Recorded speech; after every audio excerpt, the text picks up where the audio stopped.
I was ready to drop big cash on a 6.5 PRC build. I had researched the ballistics, drooled over the rifles, and imagined punching elk at 500 yards. And then I hit the brakes, and here's why.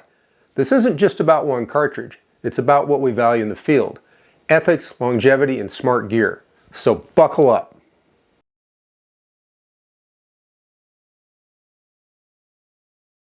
Hi everybody, welcome to LocaCarnivore. Glad you could join us. Well, the 6.5 PRC is the hot ticket right now. It is fast, flat, and sexy. And it just punches way above its weight. There's a lot to really like about this cartridge. And I was seriously considering getting one. But I want to take you through my journey as to A, why I was considering it after so many years of hunting with magnums, and then what dissuaded me. Finally, I had to give in and to say, this isn't my cartridge. And it may not be for everybody else either. There's certain hunters it will suit just right to the T, and then there's other hunters that, you know, it's really not the ticket for you. So let's walk you through all that. And at the end of the video, I am going to tell you exactly why I am not going to spend my hard-earned money on a 6.5 PRC, unfortunately. So stick with us all the way through. Well, we're going to break today's video down into 4 segments for you. First off, I'm going to walk you through why the PRC is really such an awesome cartridge and why I got so excited about wanting one of these things. And then second, we're going to deal with the big problem, what really got in the way of me actually wanting to go spend some money on one of these guns. And we'll talk about that, and we'll go into some detail about it. Then I'm going to talk to you about what I was looking at and what my real needs are, and analyzed what I think I really have to have in a hunting cartridge to replace my magnums. And then finally, we're going to walk you through 5 different cartridges, which may not necessarily be exactly equivalent to the 6.5 PRC because it's a very unique little critter, but they are viable alternatives. And these are the things that I am going to look closely at. And in a future video, when I make up my mind as to what I'm getting, I will show you that, walk you all through that, walk you through the gun, through the ammo, the setup, the whole smash, and then hopefully maybe even be able to take you out into the field and show you how well it does in the field on real game. So stick with us all the way through. And by the way, give us a big like on the video. That helps us out so much. I really want you on the LocaCarnivore team. We need your help in that regard, so please subscribe. And while you're subscribing, don't forget to hit that notification bell. That way you won't miss any of our fantastic videos in the future. Let me brief you in on why I was looking at the 6.5 PRC to begin with. Now, those of you that have followed the channel for a while, you may have figured out by now that I am a big fan of Magnum game rifles. I really am. I just like that power. And one of the big reasons is where I hunt elk amongst other species. Also other large beasts like moose, potentially even bison. And then there's bears and stuff to deal with, both from a hunting perspective and from a defensive standpoint. So where I'm at, and the distances can be quite long. It's not unusual to have to, you know, shoot out 300-400 yards, maybe even more in some situations. And other times you can be really close, you know, almost arm's length. I've shot some animals at 20-30 yards. And so you need a really versatile rifle with a really versatile bullet. And I've always found what I've needed in Magnum cartridges. Unfortunately, I've run into a situation, I'm not going to go into the details on it, but I've run into a situation where I've been advised that I might want to start toning down my exposure to recoil. And it may not turn out that way completely, but it is something I do have to consider. And so I'm planning forward. And if I have to go this route and give up, you know, put my magnums on a shelf and go forward with a different direction, I want to have the best cartridge available for the job and for my needs. Thus, I'm looking at other cartridges. And by lowering my recoil, I need to go from like my 300 Win Mag in the rifle that I shoot with scope loaded up and everything. It's just a little under 9 pounds. It's about 8 3/4 pounds. And that thing with the 200 grain terminal ascent load, which is my current load that I'm using, I really like that quite a bit actually. Don't have anything going with Federal or anything, but just to let you know, I do like that load. It's been very good so far in the one season I've used it already. So, you know, limited data, but it's been good so far. Very accurate and it hits like a hammer, let me tell you on that. And it's been suitable for everything I've shot it at, quite frankly. So with that in mind, the recoil on that though, it's pretty stiff. It's a little over 30 pounds free recoil, foot-pounds of free recoil.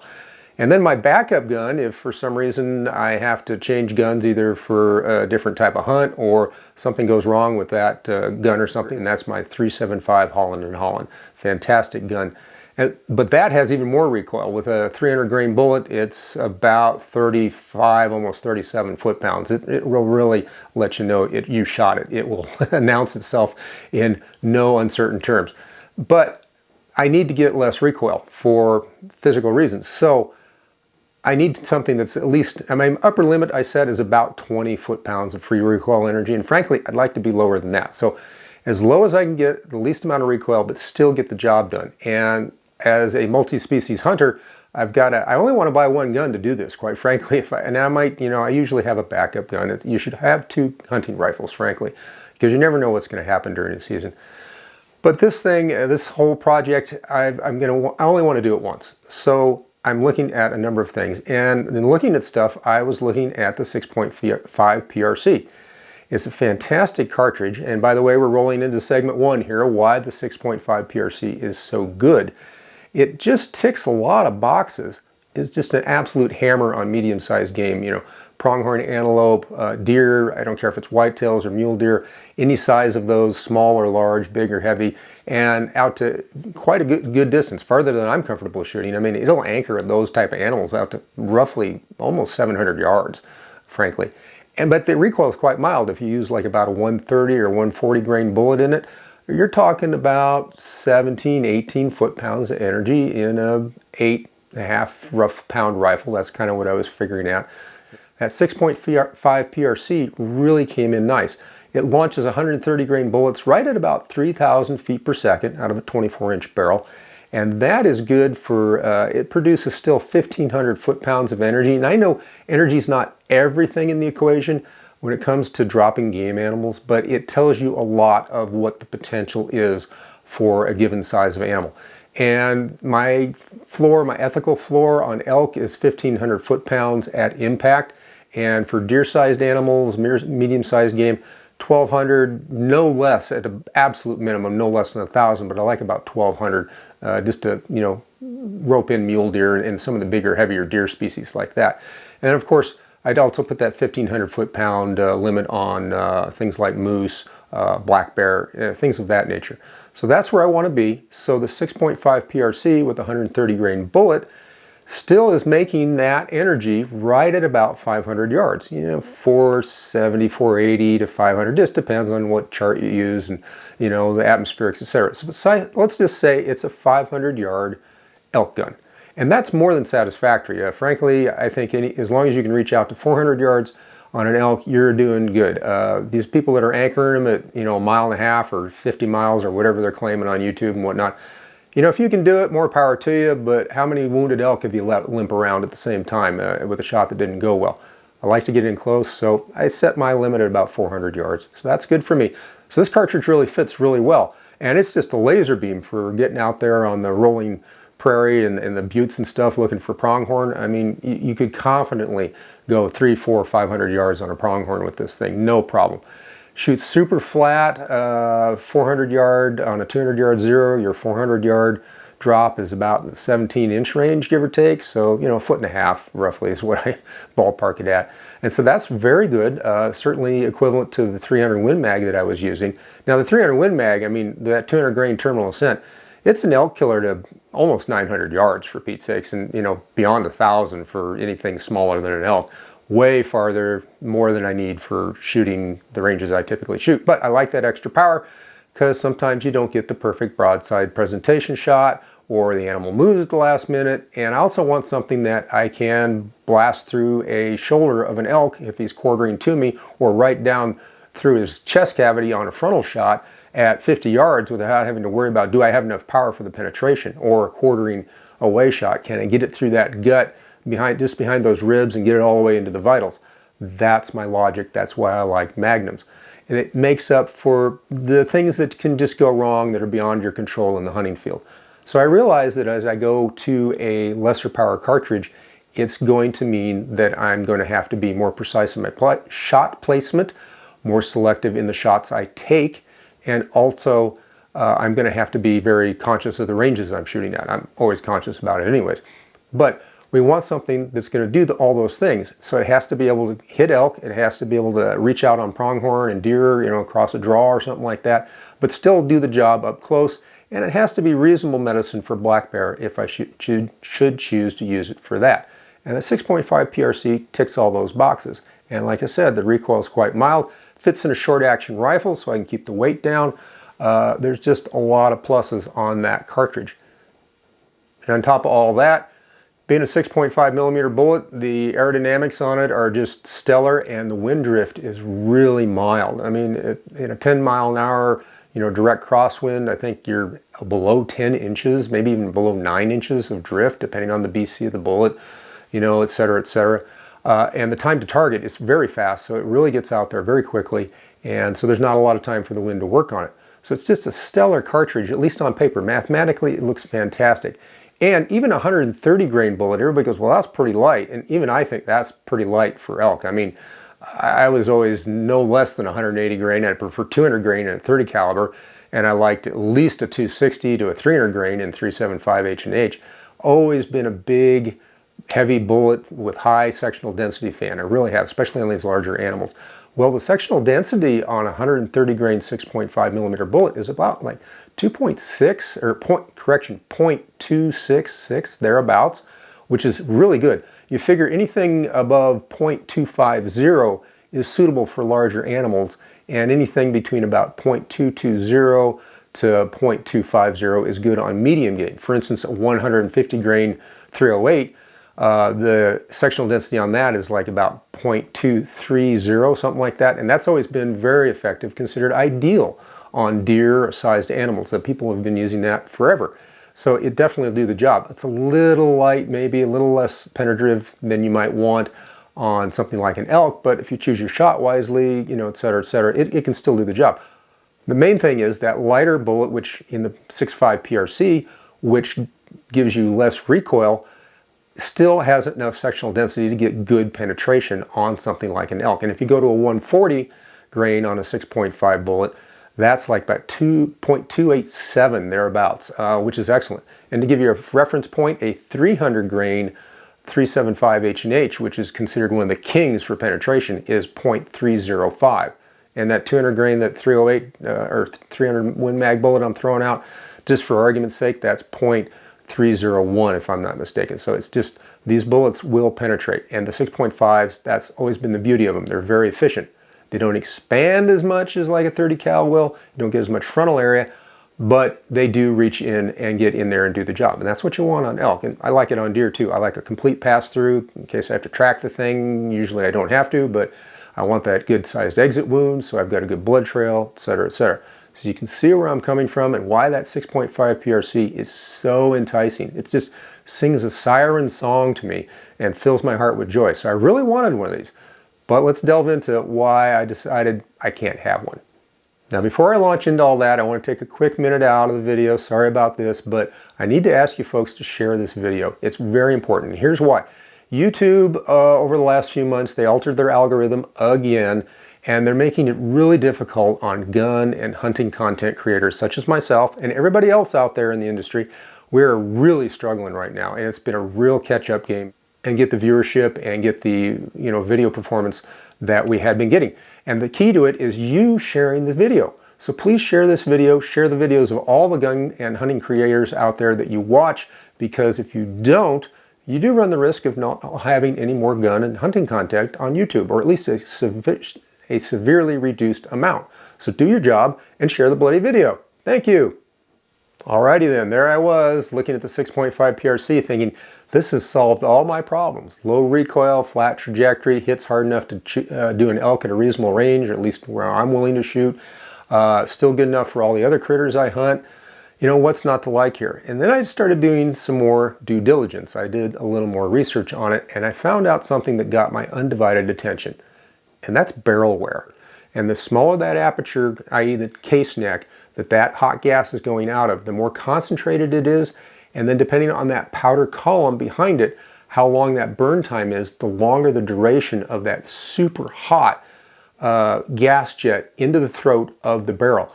And these gases are so hot that it actually turns the steel of the barrel throat for a brief moment into a plasma. Some of that plasma goes out the front of the barrel with the bullet and the remaining powder burn. And you lose a little bit of that metal so that when it resolidifies, admittedly this happens very, very fast. I mean, infinitesimally fast. But once that solidifies, you have less material, and guess what? You've lost that out of your barrel. And you lose accuracy in the barrel. And eventually the barrel becomes what they used to call shot out. You can't hit anything, can't hit the side of a barn. And I thought, okay, well, the 6.5 PRC is less overbore than even the 6.5 284 Norma, which does have some erosion issues. It's way less overbore than the 264 Win Mag, although it's just a little overbore compared to the 6.5 Creedmoor or the Swedish. I thought, this might be the sweet spot. It should have decent barrel life. No, it does not have decent barrel life. About what people are getting out there, and the cartridge has been out since 2018, so we've got a pretty solid data set here. I mean, we got, what are we working on, 7 years of data now? That's enough for people to start to see what the long-term wear consequences of this round are. And it's not a good picture. 1,200 to 1,500 rounds, that's what most people seem to be reporting. And there's a good data set out there, enough data that we can say it's a reliable figure. That's just not enough for me. I buy a rifle, when I get one, the intent is I'm going to keep it for my entire life, and it has to be something that I don't have to worry about it wearing out or needing a lot of attention. I don't want it to be like a Ferrari where yeah, it's great at what it does, but it just needs constant attention. It's just a complete drama queen. You can never turn your back on the thing. You're always having to make sure it's tuned exactly right. But if it's going to shoot the barrel out to where you have to rebarrel this thing every so often, I mean, what's the point? That's not acceptable to me. It might be acceptable to you, but it's not acceptable to me. So then I just had to go, wow, doggone it, I need to look at something else, because I had such high hopes for this cartridge. It seemed like it was going to solve 90% of my problems. And then I run into that and I go, no, I'm sorry. I will not sacrifice durability and reliability in a system just to improve performance. That's why I'm not going to get that 6.5 PRC. But let's move along and look at what my needs really are and the alternatives to the 6.5 PRC and see if any of those will meet my needs. So stay tuned. And by the way, we could really use your support. We do have a Patreon. I'll put the link down in the description, and please go there and show us some love. You'll get some nifty stuff in return for your hard-earned money. We do recognize that you work as well. And also, if you want some extra content, we've got really fantastic deep dive articles over at our LocaCarnivore website, LocaCarnivore.com. And while you're there, don't forget to hit the little store tab up the top of the screen, and you can get some of this wonderful LocaCarnivore merchandise. You're looking at a few examples. We've got scads of stuff for you, great gifts, et cetera, et cetera. So just go on over there and help us out. Well, we've gone over it a little bit already, but let's take another look real quick at what my needs are for this cartridge, for this recoil reduction program that I've probably going to have to launch myself into. And you might be in a similar position, so this should pertain to you. And frankly, the issues I'm going to discuss, they relate to just about every hunter, quite frankly. So, I mean, there's like narrow 5% at each end of the band that it's not going to apply to. But for most of us, these are legitimate concerns. Now, the first thing is the amount of reach that I need. And let's look at this from a realistic standpoint. Frankly, I'm not comfortable shooting past about 400 yards. Really, realistically, I need elk energy at 400 yards. And then let's push that out just a little bit. Let's say just to have some margin, and if I get a little better at shooting, etc., I'd like to have enough energy out to the 500 yard mark at least, if not 600, to drop a pronghorn or a really stubborn muley that's hanging out way out there. Plus, I need the low recoil though. I need less than 20 foot-pounds of recoil. So that's gonna kind of, shade things. That's gonna narrow things down and put me into certain categories. Well, here are my list of 5 alternative rounds, and they might fit on your list. I don't know. Maybe you've got a different list. If you've got other suggestions or comments as to why one cartridge is better than the other, I would certainly love your input. You might be able to help me make my decision. In fact, if you do, I will help give you some credit about that. So go down in the comments and let me know your general opinions about all these cartridges we're going to walk through, and maybe something I didn't think about. Maybe I'm not thinking outside the box far enough. So help me out here, okay? Number 1 on my list would be the 270 Winchester. Frankly, it is almost a duplicate, ballistically speaking, of that 6.5 PRC. It is renowned as a deer slayer, and it is pretty good at elk too. It has, like the 6.5 PRC, it is elk capable to roughly 500 yards, so that meets my 400 yard criteria. Its drop, with just like if you do the 136 grain terminal ascent from Federal, its drop is just a little more, maybe about 1.5 inches, maybe 2 inches drop more at 400 yards, say, than the 130 grain 6.5 PRC. And the recoil is equivalent to the 6.5 PRC. Again, it's got just a smidge more powder, but the nice thing is with that wider bore, it is, and the fact it's got that more gentle shoulder and a narrower case, it is a lot better on the overbore. It is a lot kinder barrels. You can expect up to about 3,000 rounds or better out of a 270 before you even think about having to maybe rework that barrel or seeing any serious degradation in your accuracies. And the ammo availability is stellar, and it's affordable, which I like, very affordable. Next up on my 6.5 PRC alternatives is the 308. I can't say enough about this. I call this the working man's cartridge. It's just a workaday cartridge. It doesn't get a lot of press. It's not glamorous. It's so mundane. It's just the man in the gray flannel suit just blends into the background. But it is a fantastic cartridge. I have hunted with this. I love the 308. Its performance is outstanding on game at reasonable ranges. It is a very good alternative. It hits very hard. I mean, you can, with a 180 grain bullet, that's perfectly good elk medicine. I would kind of limit it though to maybe about 300 yards. With that kind of a load, you go with a 165, you might get out to about 350, almost 400 yards. Just depends on the load you use. So it's a little, it doesn't have quite the reach that the 270 would have. It means it's super reliable. It feeds like butter. I mean, it just goes in and out of a chamber with no muss and no fuss. So it's ultra reliable. It means you can put it in a semi-automatic rifle and have very good reliability. So if you want to hunt with an AR platform or something, that really gives you a whole different realm of capabilities, doesn't it? Fantastic versatility there. And you can also get light loads for it, 110 grain, and go hunt coyotes. It's just as versatile as the 270 in that regard. And it's just stellar deer cartridge. I've used it and seen it used on deer quite a bit, and it drops them down right there and there. There's no muss, no fuss.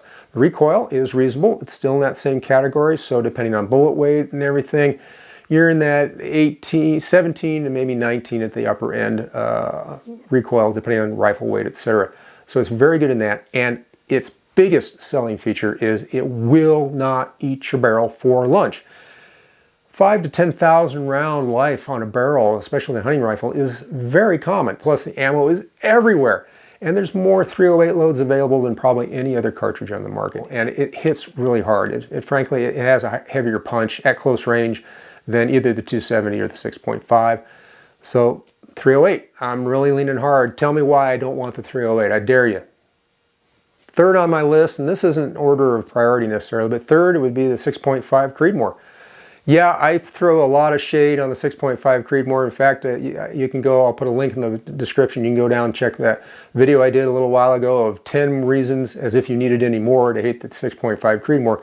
And I poo-poo it. I call it the 6.5 Needmore, or the 6.5 Creedless, or the 6.5 Man Bun. But all that aside, if you understand the cartridge's limitations, it's still a really good cartridge. It's super accurate. This would be the low recoil champ, in my opinion. It is about 13 to 14 foot-pounds of free recoil energy, so we're talking substantially less than the other two alternatives I've already discussed. Only trouble is it really brings that elk range in to about 300 yards. While the elk range is limited, it still has very good reach for pronghorn and deer. It's easily going to kill those out to about 500 yards. So that's plenty for me. It's more than enough. And the ammo is really available. I mean, it's a very popular cartridge, so it's got a lot going for that. Fits in a short action. And the barrel wear on this is going to be back up about where the 270 is. You're talking about 2,500, 3,000 rounds. So all things considered, I might have to eat my pride and eat some of my words and eat some of the stuff that I've been shoveling about this thing and break down and get one. But tell me why I either should or should not get the Creedmoor. Go down in the comments there and let me know if that Creed is the ticket, or don't bother with it. What about a 7mm 08? I mean, I'm such a big fan on the 308. What's wrong with necking that rascal down a little bit, about a 0.5 millimeter, and sending a 7mm bullet down range? 7mm 08 has got a really good reputation, and used correctly at the right ranges, it's plenty good for elk. It's the same ballistically speaking as the 7 by 57mm Mauser, which has been renowned as a very polite cartridge to shoot, but really hits hard. And the barrel life, it's not going to be as exceptional as the 308, but you should still be in the 4,000 to 5,000 round count range at least on that. Elk range on this, I would put it again at 300, maybe 350 at a push, depending on the bullet you're using and whatnot. And it's stellar. It's more than adequate for deer and pronghorn, that sort of animal. 400 or 500 yards easily. And the recoil is going to be fairly mild. It's going to be just a tick under a 308 by a pound-foot or two. So really easy to shoot. Only trouble is it's waning in the marketplace. So I'm really hesitant about that. I don't want to get locked into a cartridge that then suddenly I can't feed. So that's kind of drawing me back. Now, if you have a reason why that's not important or why I should think about the 708, let me know. Talk it up. Let me know why I need that or why I don't need it. Now, my fifth alternative cartridge, it's a little more outside the box. And yeah, we're kind of getting in the boutique thing. And I told you with the 708, I wanted to stay away from something that was getting kind of hard to find ammo for. But there's a cartridge out there that fits checks a lot of the boxes for me. And while it's a little boutique-y, it is coming on strong. People are really warming up to this. And that's the 280 Ackley Improved. All that is a 280 Remington, which is for all intents and purposes a 7mm competitor to the 270 Winchester. That's why Remington brought it out to begin with. It gives you basically the same performance as the 270 the 280 Remington did. Now the 280 Ackley Improved, that bumps that up by about 10%, so you get about 10% more velocity, which means more reach, etc., but slightly increased recoil. It will get the reach, it'll add another roughly 75 yards or better of reach over the 7mm 08. So it's genuinely 400 yard plus elk medicine, and will shoot fast enough and flat enough and have enough energy out there past 500 easily for the medium game species. So it does a good job. So you're going to get a little more barrel wear, but it should be commensurate roughly with the 270. So that's in the 3,000 round mark or so. So that's where I'm at. Now, if you think that the 280 Ackley is the bomb and I should absolutely go get one no matter what, go down in the comments and let me know. Again, you got to help me on this. What should I get instead of that 6.5 PRC? Well, there you go. As much as I would like to have a 6.5 PRC, and it is a fantastic cartridge, it's just not going to be the cartridge for me. It's really disappointing, but that's just the way it is. Now, what are you using for elk? And that recoil has moderate recoil. I'd love to know. Go down in the comments there. And are you seeing barrel wear? If you have a PRC, 6.5 PRC, what kind of round count have you got through your gun, and have you seen any degradation in accuracy? Also, if you're shooting any of these other cartridges, what has your barrel wear been like? Go down in the comments again, share your stories. You really got to help me out on this. And I want to thank you so much for paying attention to me and spending your time, your valuable time here at the LocaCarnivore. And one more thing, never forget that Han shot first. Thanks for watching.